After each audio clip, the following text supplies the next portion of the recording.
রাত তখন প্রায় 11টা। বৃষ্টি পড়ছিল টিনের ছাউনির উপর। ছোট্ট একটি ঘরে বসেছিলেন এক বৃদ্ধ বাবা।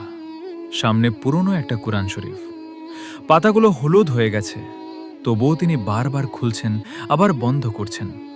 চোখে পানি। তার ছোট ছেলে পাশ থেকে জিজ্ঞেস করল, আব্বু, আপনি কাঁদছেন কেন? বৃদ্ধ বাবা কাঁপা গলায় বললেন, বাবা, আমি মুসলমান হয়েও ঠিকমতো কোরআন পড়তে পারি না।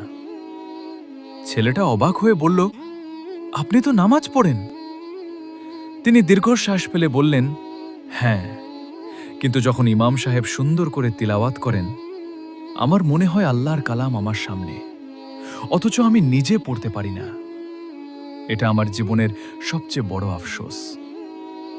কথা বলতে বলতে তিনি কোরআনের উপর হাত রেখে কাঁদতে লাগলেন।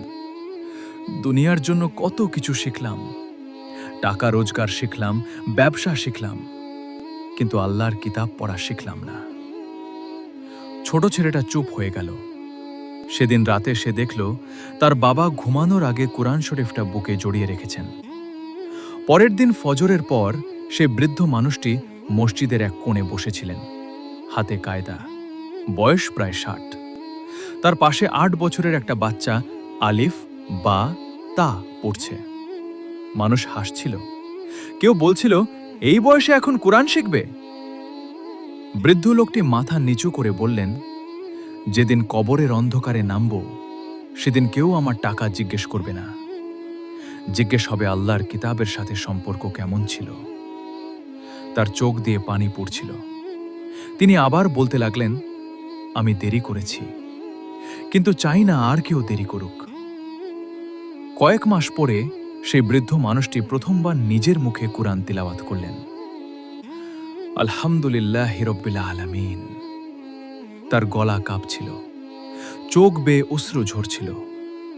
মসজিদের সবাই নিস্তব্ধ, কারণ তারা বুঝতে পেরেছিল এটা শুধু তিলাওয়াত না, এটা একজন মানুষের রবের কাছে ফিরে আসার গল্প। আজও হয়তো অনেক মানুষ কোরআন শেখেনি, লজ্জায়, ব্যস্ততায়, অথবা পরে শিখব বলতে বলতে। কিন্তু মনে রাখুন, যে হৃদয়ে কোরআন নেই, সে হৃদয় সব কিছু পেয়েও একদিন শূন্যতা অনুভব করবে। কোরআন শুধু পড়ার জন্য নয়, এটা মানুষের ভাঙা হৃদয় জোড়া লাগানোর জন্য। আজ একটি সিদ্ধান্ত নিন, প্রতিদিন একটু হলেও কোরআন শিখবেন, নিজে শিখবেন, সন্তানকে শেখাবেন, পরিবারকে কোরআনের সাথে যুক্ত করবেন, কারণ একদিন এই কোরআনই কিয়ামতের ময়দানে আপনার জন্য সুপারিশ করবে। হে আল্লাহ, এই মানুষটি আমাকে পড়তো, আমাকে ভালোবাসত। আর সেই দিন কোরআনের সাথে আপনার সম্পর্কই হবে সবচেয়ে বড় নাজাতের কারণ।